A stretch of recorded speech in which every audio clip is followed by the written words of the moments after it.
les Argentins qui descendent plus bas, qui sont un petit peu plus compacts. Ouais, c'est passé dans le dos, le centre, Doukas. Allez. Second poteau, Pavard. Benjamin Pavard. Oh, il nous fait une nacho. Non, ce n'est pas une nacho, c'est une Pavard. Et ça permet aux Bleus, sur cette frappe somptueuse, de recoller de partout. Quel match, quel match. Em 20 anos, o ciclo completo, muitos altos e muitos baixos. A seleção francesa passou de campeã com o massacre sobre o Brasil em 98 para a decepção em 2002. Em 2006, o melhor time da Copa com o craque expulso e a derrota no final. Em 2010, mais uma campanha pífia, para em 2014 uma digna eliminação nas quartas no maior palco do futebol mundial. Nesse processo, escândalos, críticas internas e externas, reformulações, esquemas contra jogadores com origens em países periféricos e uma derrota inesperada em casa. Atentados traumáticos no país, Charlie Hebdo, Bataclan. A França viu de tudo em 20 anos, e o mundo podia ver de tudo em 2018, mas ouviu e viu a Marselhesa ser cantada no alto do pódio. A temporada é 2018, a fornecedora é a Nike, a camisa é azul e o modelo é a estrela em ascensão Kylian Mbappé. Começa agora a 4ª edição do podcast do Armário da Bola. Qu'est-ce que ça nous fait du bien? Quel match, parce qu'on pensait l'Argentine sonner, elle s'est réveillée, elle était dans les cordes. On pensait les Français là aussi dans les cordes.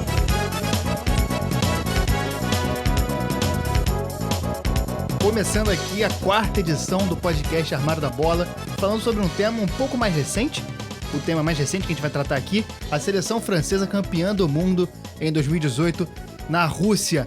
Chico Freire, o homem das camisas, o seu boa noite. Estamos chegando mais uma vez, dessa vez com a assertividade de Mbappé, a malemolência de Pogba e a segurança de Varane na defesa, para falar sobre a França bicampeã mundial na Rússia. Faz pouco tempo, né? Primeira vez que a gente vai falar de um time um pouco mais recente, né? O mais recente que a gente tinha falado tinha sido o Flamengo, que já tinha quase 10 anos aí.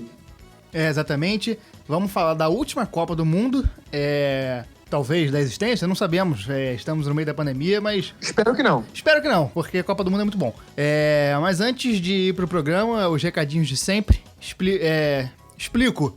Chica pra gente o que é o Armário da Bola. Armáriodabola.com é o nosso projeto onde a gente conta a história do futebol, baseado nas camisas de quem fez história, né? Os jogadores nas grandes seleções, os grandes times, os grandes personagens do futebol. E a gente lembra essas histórias, a gente conta em texto no blog e falando, né, aqui no podcast. Armáriodabola.com. É isso, armáriodabola.com. Entra lá, a gente... Venha para um mundo melhor, armáriodabola.com. Já tem um making off. Making off nada, não vou cortar isso aqui não. Vai ser no... Vem com a gente. Exatamente, muito natural. A gente agora tá postando mais nas redes sociais. Quem puder seguir a gente no Twitter e no Instagram, é só procurar @Armário da Bola. Tudo junto. Tudo junto. Estamos enchendo de conteúdo lá e estabelecendo esse projeto que tem tudo para dar certo. Eu sempre vendo o futebol como esporte e como fenômeno cultural. Essa é a minha frase que não pode faltar. Exatamente. Então é isso. Chico, você quer fazer as honras de chamar a vinheta? Vem, vinheta. Eu sou obrigado a falar que esse programa aqui tá uma porra. Vidro de vidro? Vídeo. 100% atualizado. Sabia não? Não sei o que aconteceu. São Luís do Maranhão.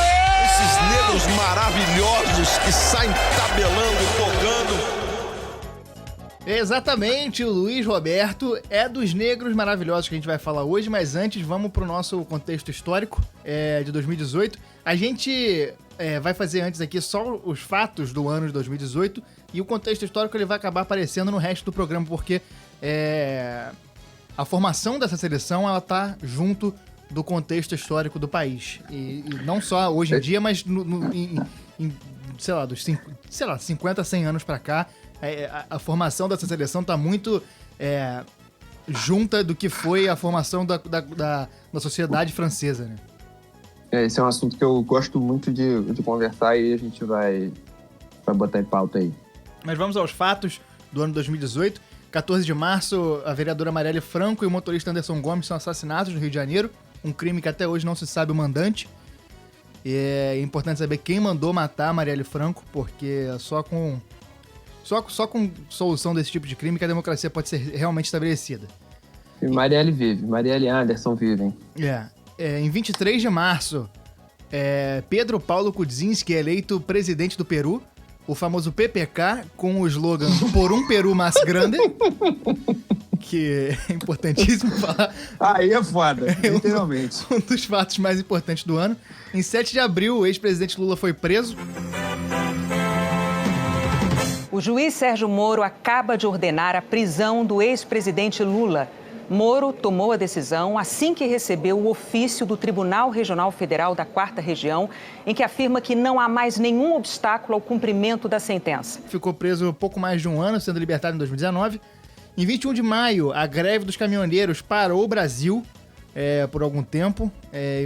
Foi um gostinho de como ia ser a pandemia, né? Exatamente. Em 12 de junho, o presidente dos Estados Unidos, Donald Trump, e o líder da Coreia do Norte, Kim Jong-un, se encontraram em Singapura na primeira cúpula entre os dois. Depois eles se encontraram em Hanoi, no Vietnã, e foi um gesto aí de aproximação entre dois países há muito separados, e depois subiu no telhado, mas ali foi uma esperançazinha de que pudesse se resolver esse imbróglio entre os dois países. É importante notar, né, cara, que o Trump e o Kim Jong-un se encontrando no dia 12 de junho é uma prova de, como já dizia o Marcelo Pires Vieira, né, o cantor belo, por trás de um ditador existe um grande amor. Exatamente. Kim Jong-un, que inclusive no momento da gravação dizem que pode ter morrido ou não. Morreu ou não. Fica o questionamento. Morreu, mas passa bem. Além disso, 10 de julho... o time de futebol amador tailandês Javali Selvagens foi resgatado depois de 3 dias de trabalho. O treinador de 25 anos e 12 garotos da equipe de 11 a 16 anos de idade ficaram presos por 17 dias dentro de um complexo de túneis, quando foram surpreendidos por uma tempestade que inundou tudo ali. Eles ficaram presos e foi um tema que movimentou muito o mundo ali na época. Teve uma repercussão muito grande na mídia, né? Exatamente. 2 de setembro teve um incêndio do Museu Nacional também. Mais um triste capítulo. Um triste capítulo da história brasileira que mostra a pouca atenção que a cultura tem. A cultura e a história brasileira tem de diversos governos, de diversas vertentes ideológicas. De mortes, nós tivemos Bebeto de Freitas, ex-jogador de vôlei e ex-dirigente do Botafogo, Stephen Hawking, o físico, Marielle, como a gente já tinha falado, a Viti, o DJ, Agildo Ribeiro, comediante, Fábio Koff, ex-presidente do Grêmio, Philip Roth, o escritor, Aretha Franklin, a cantora de soul americana, Mr. Catra, grande cantor do funk carioca. Caraca, bizarro. Bizarra a morte dele, né? Além disso, morreu também... Não tô nem falando só dele, não. Tô vendo a lista aqui, muita morte chocante, né? Além disso, morreu também o Stan Lee, clássico escritor de quadrinhos, e o Jamal Khashoggi, jornalista saudita que foi assassinato a mando do príncipe herdeiro da Arábia Saudita, Mohammed bin Salman. Aí, indo pro programa de facto e de direito, temos mais um momento Xande de Pilares, que é o momento conselho. E que pode, mais uma vez, pode surgir a qualquer momento. E dessa vez a gente vai dar um conselho que é uma recomendação de série. Nós vamos indicar 2 séries. Eu vou começar indicando uma série que vai servir de estrutura para esse podcast que a gente assistiu nessa semana, que é a série Le Bleu 2018. É uma série que fala justamente sobre a corrida da França na Copa do Mundo 2018. É uma série que tem imagens inacreditáveis e coisas que hoje em dia a gente não vê. O futebol hoje em dia, isso aqui não é nenhuma reclamação. Eu gosto de ver coisas de detalhes, eu gosto de ver a intimidade dos jogadores, mas eu entendo o lado do media training, entendo a privacidade dos jogadores, mas esse documentário, em 4 episódios de meia hora, é bem rapidinho, que tá na Amazon Prime, ele mostra a intimidade dos jogadores nessa Copa, e eu vou só falar isso porque a gente vai referenciar ele em diversos momentos ao longo do programa. É um conteúdo de muita qualidade, muita. A gente está acostumado hoje em dia a ver cada vez mais vídeo de bastidor, né, nas próprias TVs dos clubes. Mas o acesso que a Amazon teve a esse elenco campeão em 2018 é inacreditável.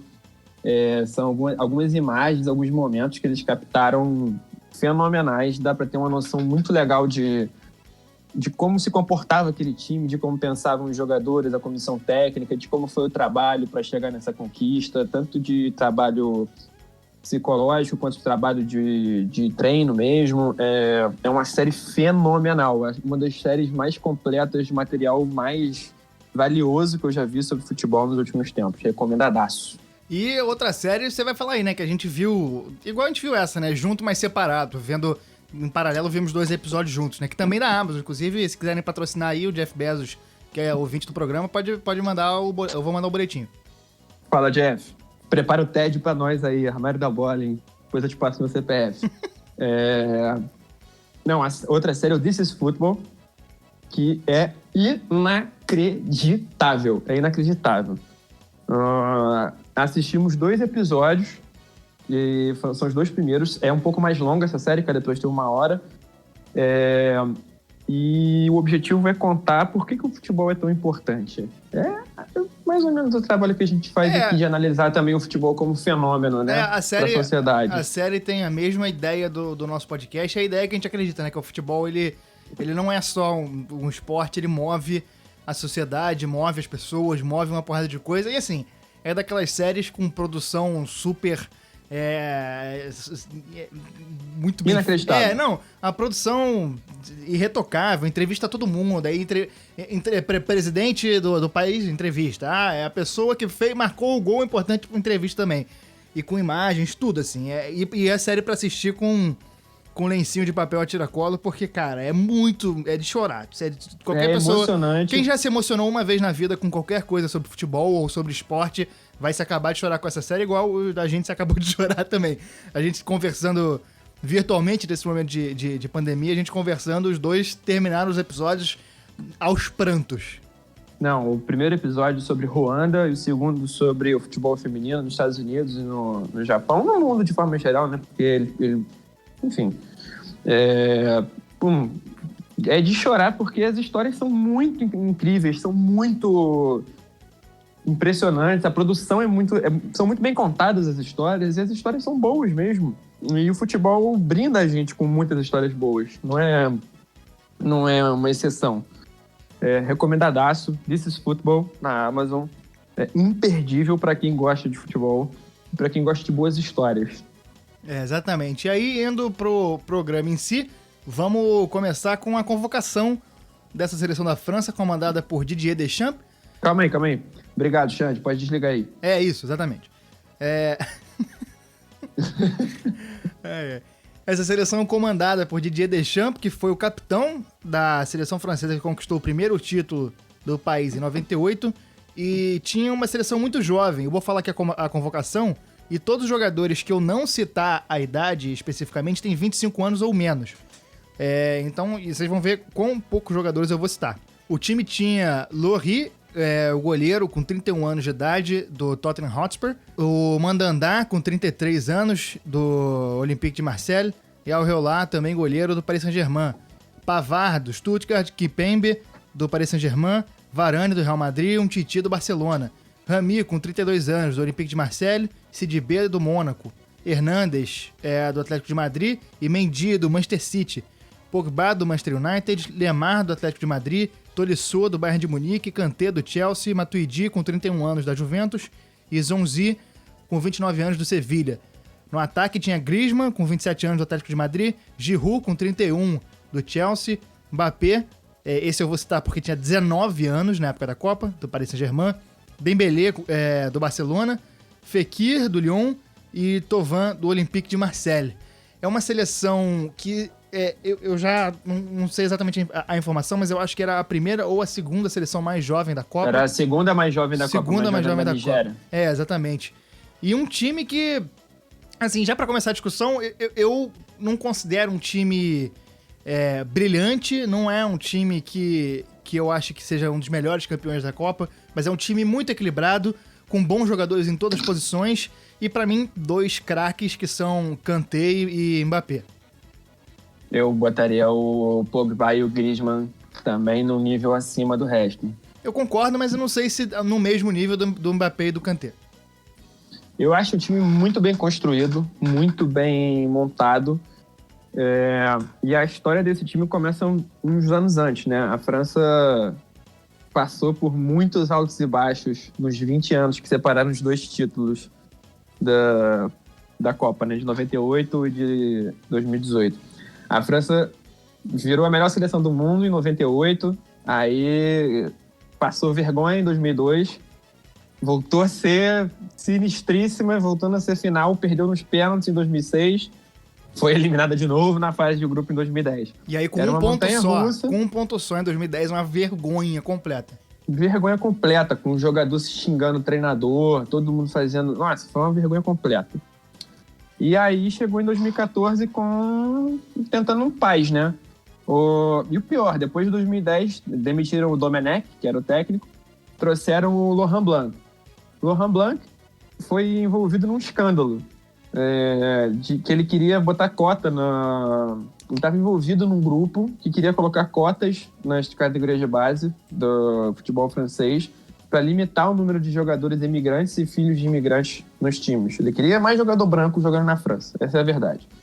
Foi demitido, entrou o Deschamps, que nunca foi um grande revolucionário tático, não é um senhor técnico, né? Mas é um cara que tem outros méritos, ele compensa, ele tem outras qualidades. A qualidade dele é montar bem o elenco, é motivar bem os jogadores, é entender muito bem o que se faz dentro de campo, entender muito bem a cabeça do jogador.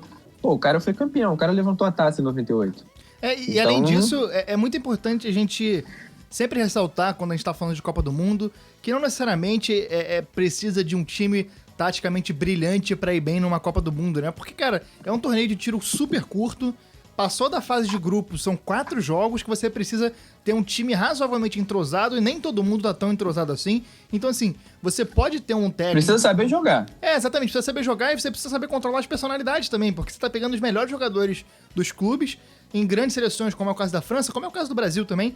Muitas vezes os jogadores são os principais atletas dos clubes e chegam na hora...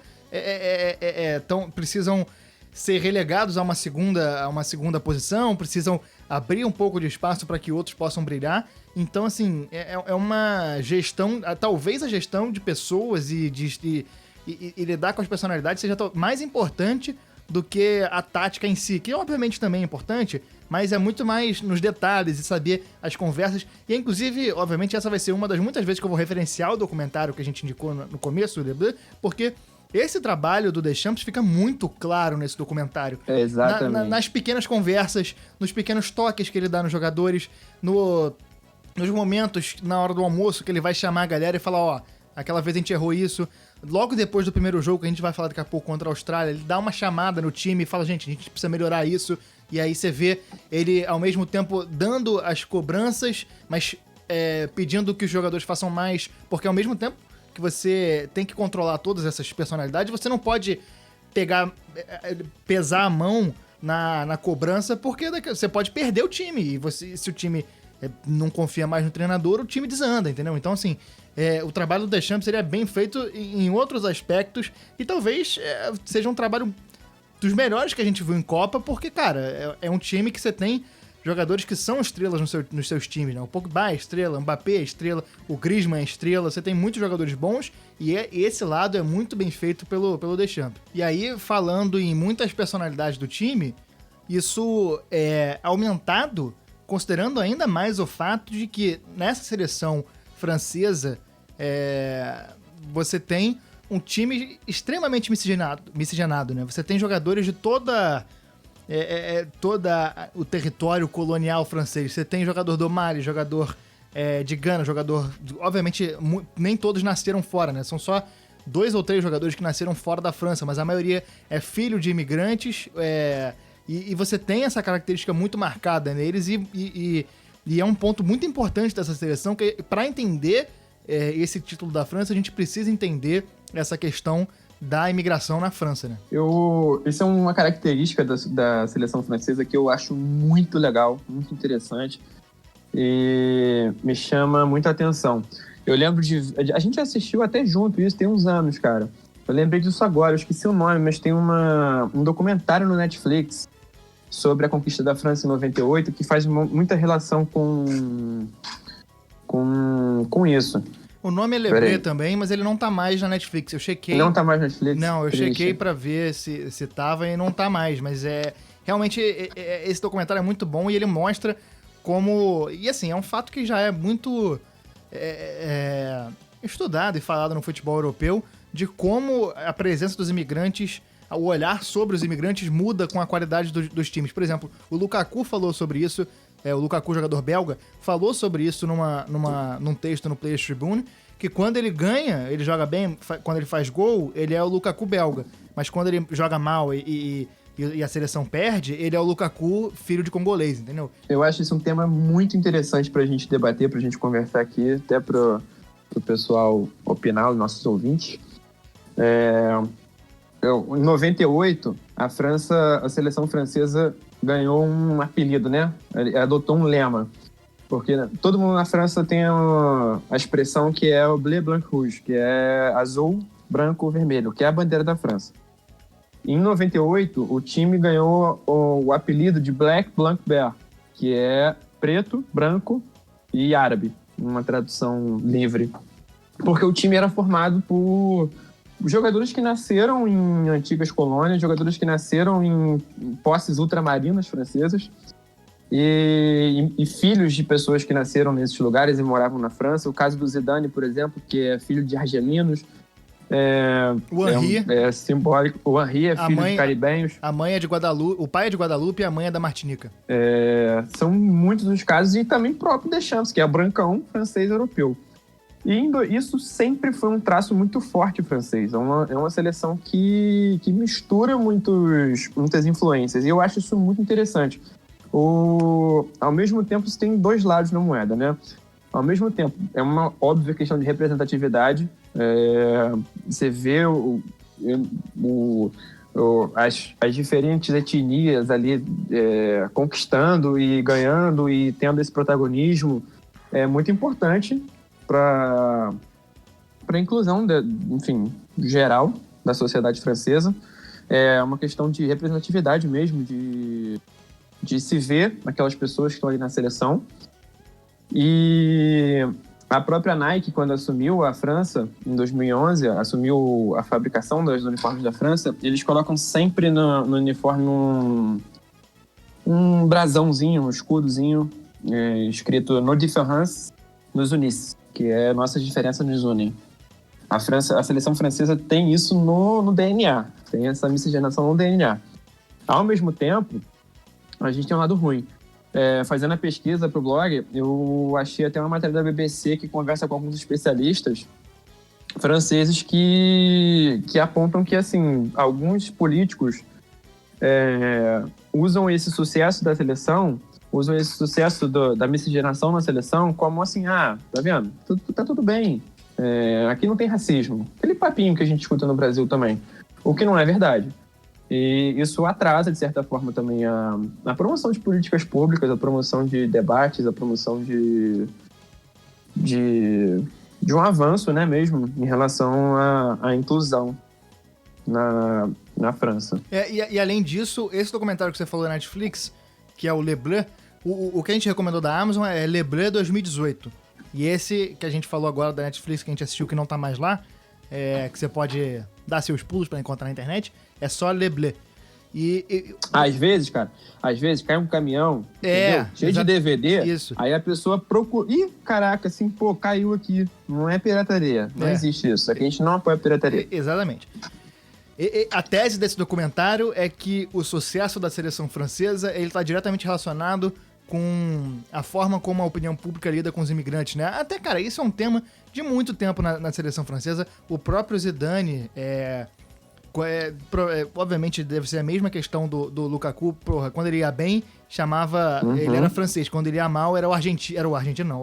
O argelino, né? Que lá eles chamam de Pied Noir, que é pé preto. Então, assim, isso é uma coisa muito marcante.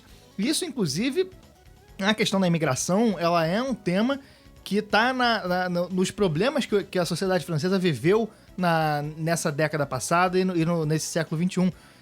Na nossa entrada, a gente falou dos atentados, né, que teve o Charlie Hebdo e que teve o Bataclan, que são questões diretamente ligadas à questão da imigração, e é uma questão... E da exclusão. Da exclusão, e é uma coisa que você... Não é solução fácil, porque, por exemplo, se você tá enfrentando um inimigo externo, que é, sei lá, um país aleatório do Oriente Médio, que o pessoal pega um avião lá do Oriente Médio, vai pra França e ataca. Isso é uma coisa. Outra coisa é você resolver um problema que são filhos de imigrantes, pessoas que nasceram na França, que têm todos os direitos que todo mundo na França tem, e aí faz os ataques. É o caso do Charlie Hebdo, que foi uma resposta à charge da revista satírica, que é a Charlie Hebdo, que fez uma charge com a figura do profeta Maomé, e na cultura muçulmana, islâmica, não se retrata o profeta. É uma heresia se retratar o profeta, e esse atentado foi uma resposta a isso. E teve também o caso do Bataclan, em 2015, que foram uma série de ataques em Paris, que matou gente pra caramba, e inclusive teve o futebol envolvido nisso, porque tiveram ataques do lado de fora do estádio de Saint-Denis, enquanto estava rolando um amistoso entre França e Alemanha. Isso me marcou muito, porque na época eu trabalhava com... Foi chocante. Hoje em dia eu não trabalho, eu sou jornalista, mas não trabalho mais com jornalismo esportivo. Na época eu trabalhava na Fox Sports, e era uma sexta-feira à noite, a gente estava na redação botando no ar o programa ao vivo de sexta-feira à noite, que eu já esqueci o nome, acho que era Fox Sports Show, e rolou o atentado e, cara, a cobertura virou essa. Então, assim, é uma coisa que... aquilo que a gente vai falar sempre aqui, não tem como separar o futebol da política, não tem como separar o futebol da sociedade, não tem como separar a sociedade da política. E essas coisas, esses atentados, esses grandes traumas que as sociedades passam, muitas vezes o futebol ele serve como uma forma de cura para isso. Inclusive, essa é a tese do primeiro episódio do documentário do This is Football que a gente falou, sobre esse processo de cura pelo futebol em Ruanda depois do genocídio. E logo depois, no ano seguinte, teve a Euro 2016 na França. Eu ia tocar nesse assunto. O futebol foi super importante em um momento que a França precisava de recuperar sua autoestima como francês, né? Recuperar a autoestima mesmo da sociedade, a confiança. E, ao mesmo tempo, a seleção precisava dessa reconquista de autoestima depois de uma fase muito complicada. Depois desses altos e baixos que a gente falou no começo do programa, a França teve uma participação ok, uma participação honesta em 2014 na Copa do Mundo, e em 2016 era, uma competição em casa, assim, cheio de medo, claro, né, de acontecer alguma coisa, algum atentado, era muito recente, as cicatrizes e tal. Uma época que o grupo Estado Islâmico, que cometeu o atentado de 2015, estava muito forte. Hoje em dia já não tem mais a mesma força, mas na época estava muito forte ainda. Então foi uma competição organizada em meio a esse medo de mais atentados, com muita segurança reforçadíssima, né? E atingiu o objetivo com maestria, né? Foi uma competição super bem organizada. Aconteceram problemas, principalmente entre hooligans, né? Eu lembro bem disso na época. Mas nada comparado ao medo que existia. Isso fora de campo, né? Foi uma competição que recebeu muito bem turistas, que encheu os estádios, que encantou, resgatou uma magia ali. E foi muito bem jogada, né? A Eurocopa foi uma Eurocopa muito bem divertida, muito divertida, foi muito divertida, bem jogada. Com muita zebra, com muitas coisas acontecendo. E a França tomou protagonismo. Mesmo que a Alemanha fosse a campeã mundial, a França tomou protagonismo, jogou o melhor futebol e tomou um balde de água fria, né? A decepção. Exatamente. A tristeza. É dessas histórias que o futebol cria, essas narrativas que o futebol cria, que, sei lá, Portugal em 2004 organizou uma Eurocopa e perdeu na final pra Grécia, um time que ninguém esperava que sequer chegasse na final, chegou na final, ganhou. E aí, 12 anos depois, eu fiz a conta rápida aqui, posso isso mesmo. Me candidatar pra uma vaga de... Você formou em engenharia. Exatamente. 12 anos depois, o time chega a uma final como azarão total, no papel inverso, e vence a França com um time muito melhor, com um gol do Éder, também um imigrante. Éderzito, que, convenhamos, não é lá dos jogadores mais brilhantes. Primor técnico. Não é dos jogadores mais brilhantes que Portugal já revelou, né? Ele pega a bola na esquerda, leva pro meio, bate pro gol no cantinho, faz o gol e dá o título para Portugal, né? Então, a França chega à Copa de 2018 nesse contexto todo, nessa salada mista. Nessa salada mista, nesse leque de fatos e de histórias, com um time muito jovem, com uma moral razoavelmente elevada, mas também nem tanto, porque não tinha conseguido conquistar o título da Euro. Então, assim, o time chega na Copa com essa história. Esse é o pano de fundo desse time da França que chega à Copa de 2018. É legal notar que depois da Euro 2016, a França fez uma rápida renovação ali, trocou algumas posições, alguns jogadores, algumas peças, algumas posições muito importantes, principalmente na defesa. E esse foi a sacada que o Deschamps precisava para corrigir os erros de 2016. Essa Euro foi muito importante para o título de 2018 porque trouxe experiência e fez com que a França trocasse algumas peças ali. Isso renovou muito o time. Por exemplo, em 2016, os laterais da França eram o Clichy e o Evra, que já tinham mais de 30 anos, já estavam beirando os 35, até mais, talvez. E aí chegou em 2018 com o Pavard e o Hernandes, que são jogadores muito jovens, tinham sido convocados poucas vezes antes da Copa. O Pavard, se não me engano, a primeira vez que ele foi convocado foi 2 ou 3 meses antes da Copa. E tomaram um protagonismo muito, muito grande, porque jogaram muita bola. Foram muito importantes para a campanha francesa. E aí o primeiro jogo dessa seleção francesa na Copa foi contra a Austrália, um jogo que não foi lá dos mais memoráveis, mas tem um fato histórico, né? Foi a primeira utilização do VAR, do Video Assistant Referee, o famoso VAR na história das Copas. A arbitragem confirmou um pênalti para a França, e a França... Bem marcado, e a França saiu com a vitória nesse jogo, que deu uma chamada do Deschamps na seleção toda, que é mostrada no documentário que a gente recomendou da Amazon, e ele comenta que o time precisa mostrar mais. E assim, eu sinceramente chego a achar que é até natural uma apresentação dessa pra França, que é um time muito novo, numa Copa do Mundo, uma estreia. Obviamente tem toda a questão do nervosismo envolvida. O craque do time, que é o Mbappé, jogou de forma muito discreta e foi chamado pelo Deschamps. O Deschamps falou que ele... Tomou um puxão de orelha bonito. Tomou um puxão de orelha. Então, assim, eu acho que é até natural. E a partir daí, a França começou a desabrochar. Ganhou do Peru na segunda rodada da fase de grupos. E no terceiro jogo, com o Sandro Meirahit apitando, é importante se ressaltar, brasileiro, fez um jogo de comadre com a Dinamarca. Foi ridículo. Eu confesso que esse jogo, ele só não me deu ranço dessa seleção francesa porque eu gosto muito do canteio do Mbappé. Mas se não tinha me dado ranço, mas me deu ranço da Dinamarca. Eu comecei a torcer contra a Dinamarca porque foi um 0x0 modorrento, que a França já estava classificada e a Dinamarca só precisava empatar para passar. A Dinamarca do Schmeichel e do Eriksen. A pré-estreia, né? Assim, deu um sinalzinho amarelo. Que bom que foi no primeiro jogo. Porque a França é muito superior à Austrália, muito. Isso aí não tem discussão. E foi uma vitória um pouco apertada ali, né? A França correu menos que a Austrália se dedicou muito mais. E o Deschamps chamou a atenção principalmente para isso, né? Chamou a atenção para dedicação. Falou assim, peraí, cara, futebol a gente sabe que a gente tem. A gente precisa botar para jogar. Não é só a gente ter, a gente tem que saber botar. Tem que saber exibir isso, tem que saber utilizar. A vitória da França sobre a seleção peruana eu vou ser muito breve, porque foi um dia que me deixou muito triste. Eu sou um grande fã da seleção peruana, tenho um carinho enorme por esse país, pelas pessoas desse país, pelo futebol desse país. Mas é importante ressaltar que o Guerreiro falhou no segundo gol. Não vou comentar esse assunto, isso é intriga da oposição. Foi um gol um pouco de sorte ali, tem que a bola desvia na zaga, encobre o goleiro. O Mbappé finaliza, mas a França já subiu muito de produção. E foi sorte da França ter o Guerreiro do outro lado também, que perdeu muito gol.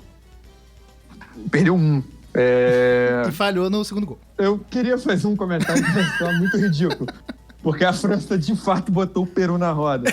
Mas não vai fazer o comentário. Não vai, a gente não vai se rebaixar. Fazer o comentário. Exatamente. Não, eu vou dizer que a França dominou a partida e obrigou o Galese a fazer grandes defesas. Eu tô ficando preocupado porque a gente vai ter um programa sobre o Peru em breve e eu acho que a gente vai ter que fazer um quadro Brincadeira Tem Hora, né? Vai ser um compêndio. A gente vai ter que fazer o Brincadeira Tem Hora só pra fazer as piadas quinta série com o Peru e depois partir pro programa.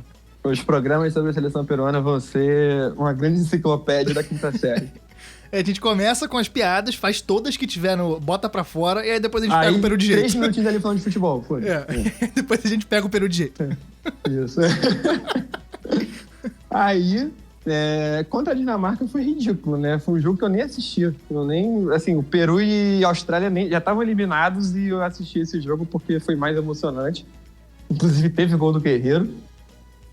E aí a França chegou na segunda fase com moral. Tipo, a França ganhou moral na segunda fase, na verdade, né? Ela chegou ali, fez o trabalho dela, fez o mínimo, passou de fase, um grupo fácil, sem susto. E na segunda fase aí o bicho pegou.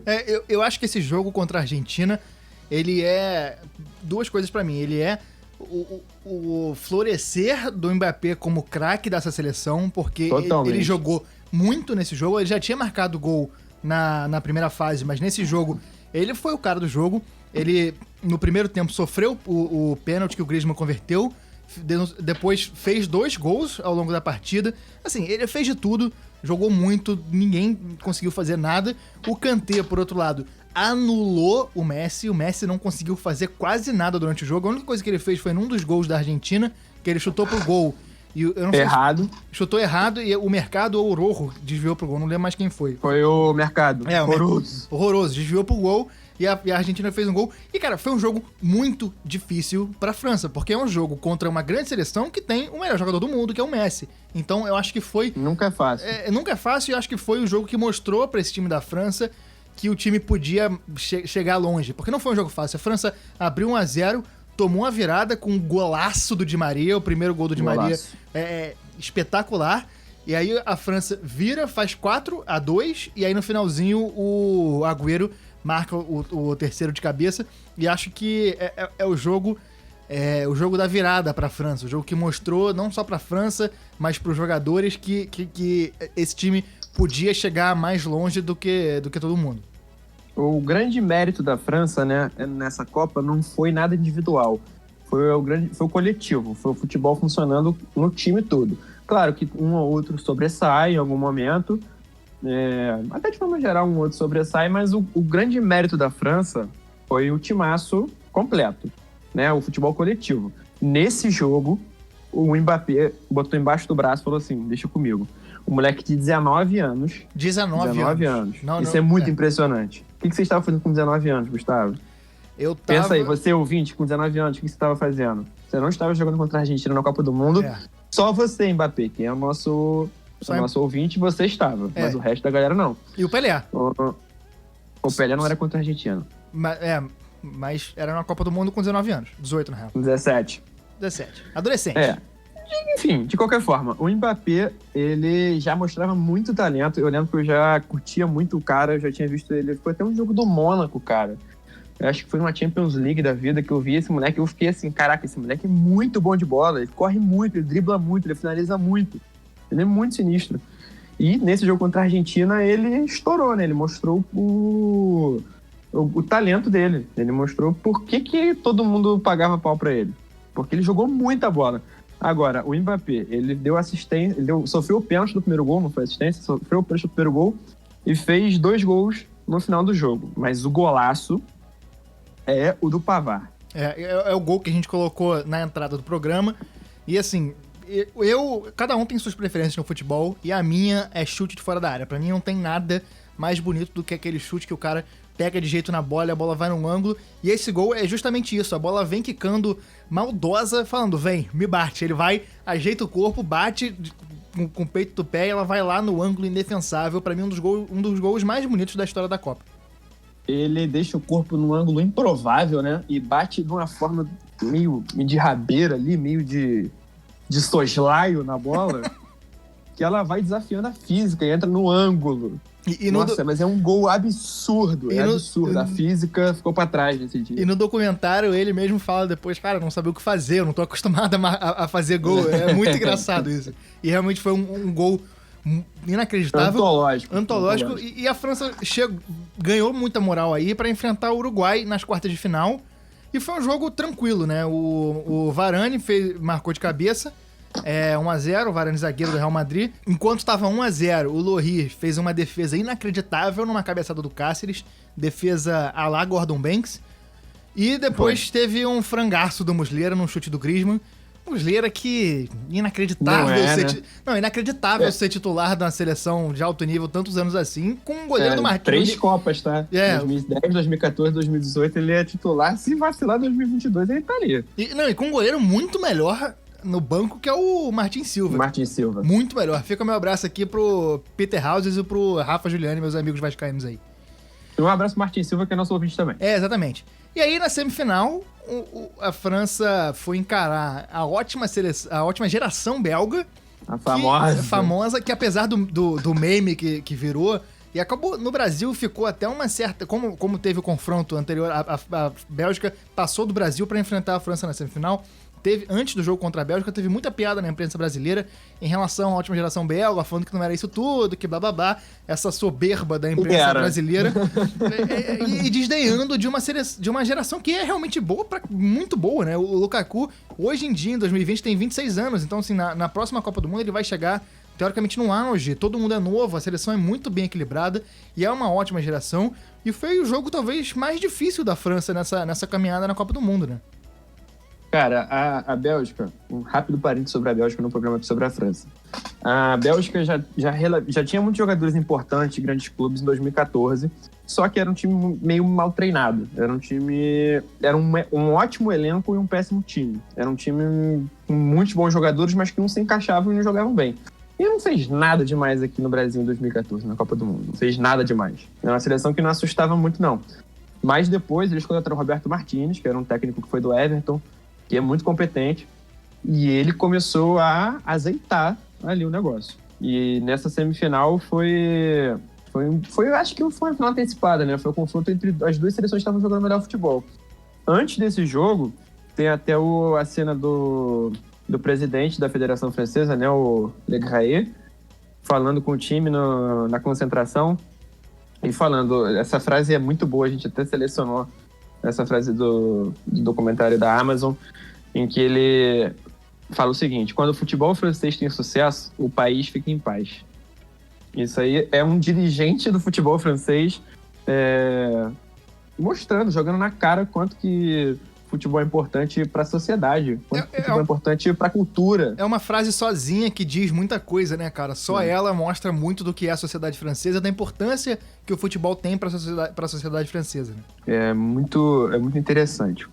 E dentro de campo, eu acho uma coisa curiosa, é que a França fez o mesmo gol em 3 jogos seguidos, né?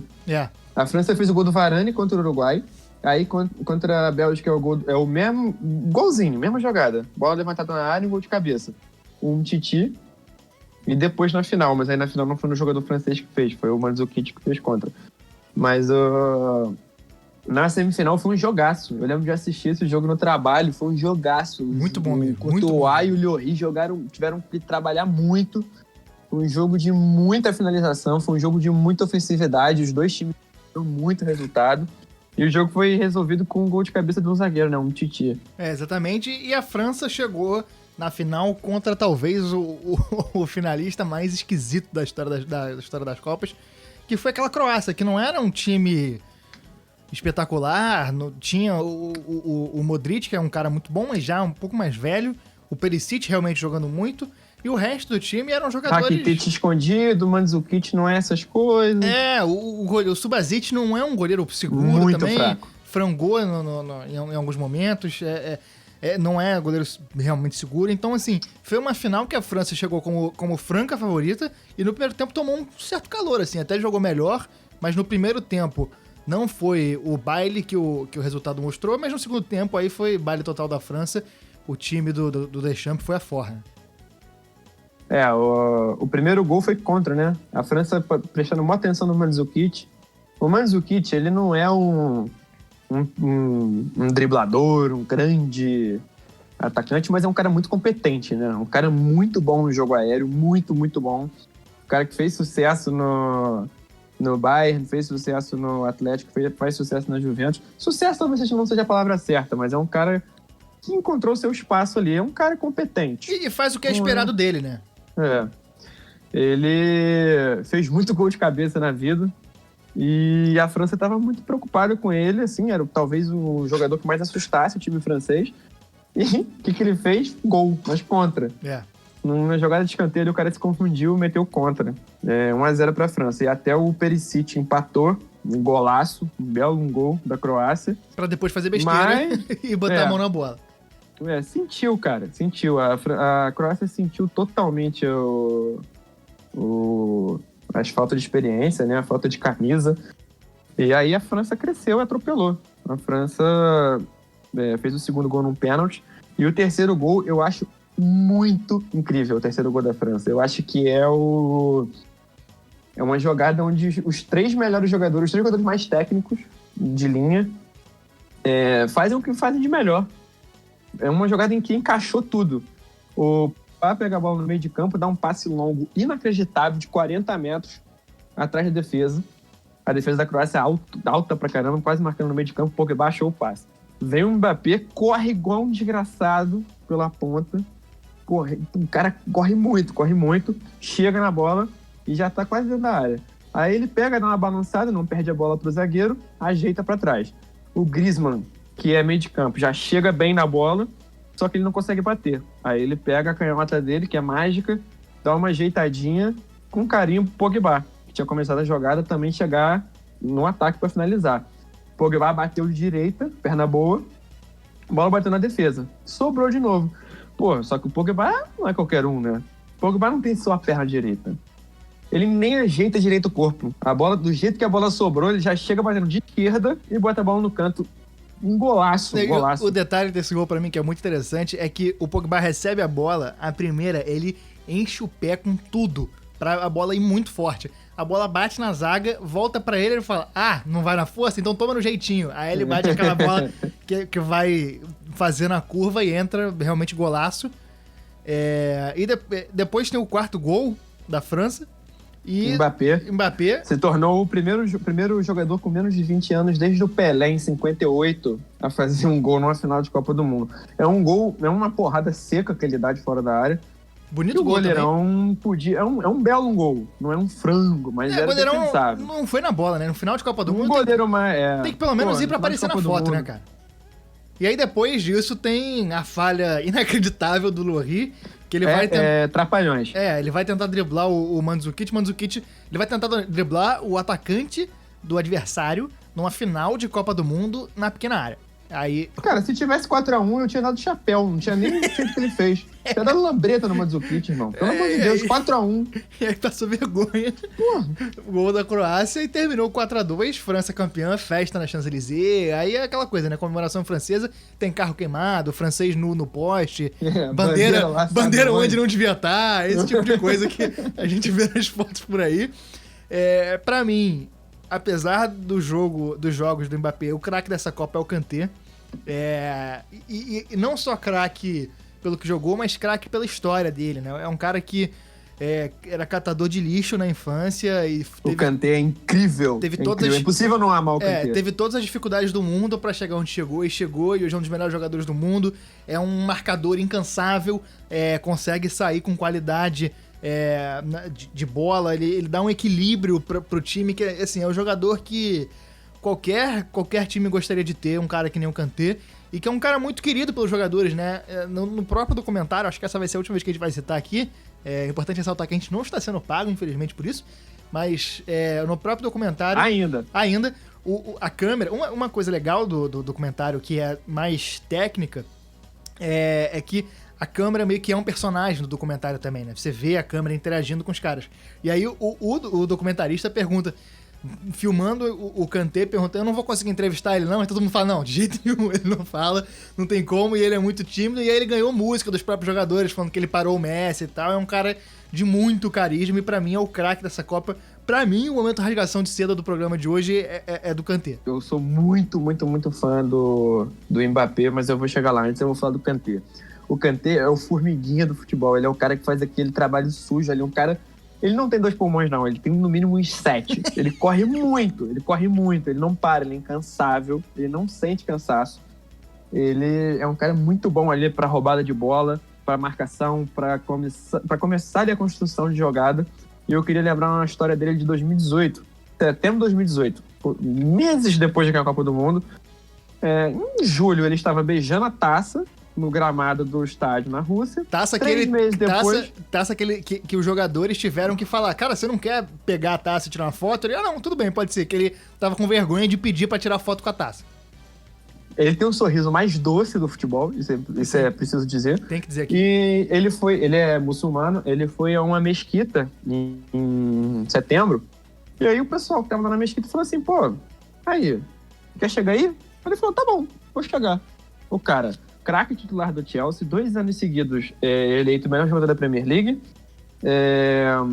campeão do mundo. E aí ele foi pra mesquita, o cara falou assim, aí, tá de bobeira? Tô. Ele foi pra casa do fã, assim, de bobeira, um torcedor aleatório, enquanto com ele na igreja, na mesquita, chamou ele foi. Aí jantou curry com o cara, conheceu a família, jogou um fifinha, assistiu uma BBC ali e falou, não, já valeu, tô indo pra casa. Valeu, irmãozão, tudo nosso. Cara, e foi assim, isso é documentado, tem fotos dele fazendo isso. Ele é um cara inacreditavelmente humilde, um cara inacreditavelmente...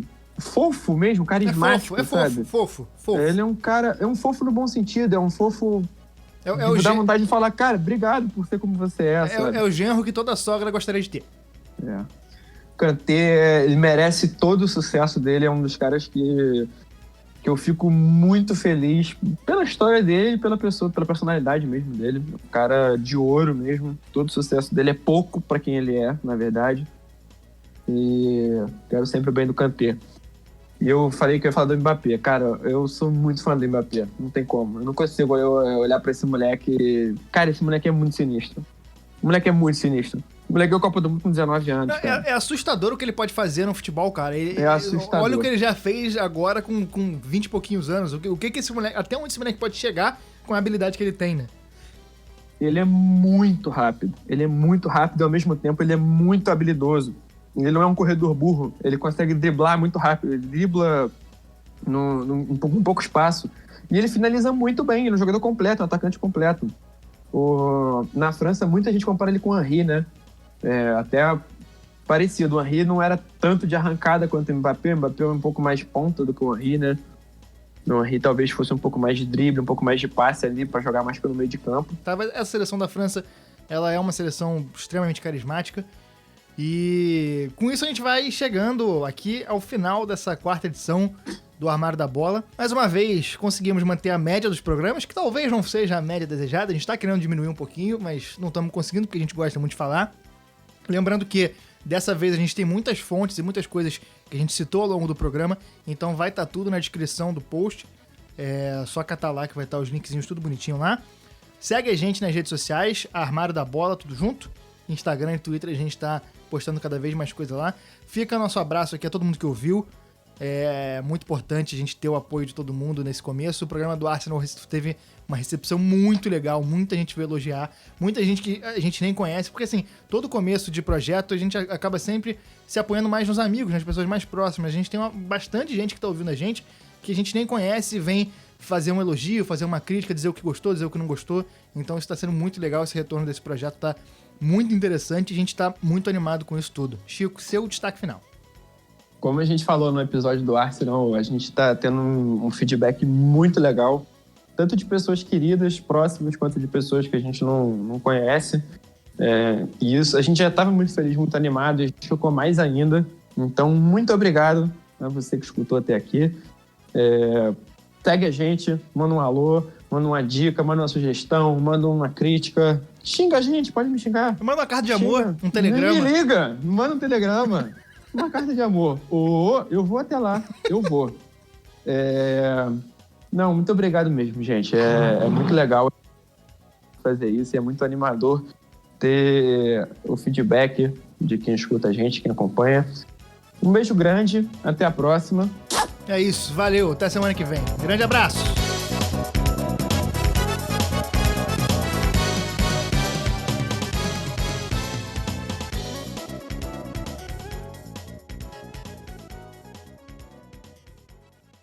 Calma, antes da gente começar a falar sério, tu lembra quando o Flamengo foi campeão carioca, cara? Que o nego foi no Globo Esporte, aí o cara falou assim, o Alex Escobar virou o Rodinei. Tipo o Rodinei chama o intervalo. Aí o Rodinei, sem saber o que fazer, olhou assim, vem intervalo. Lembra?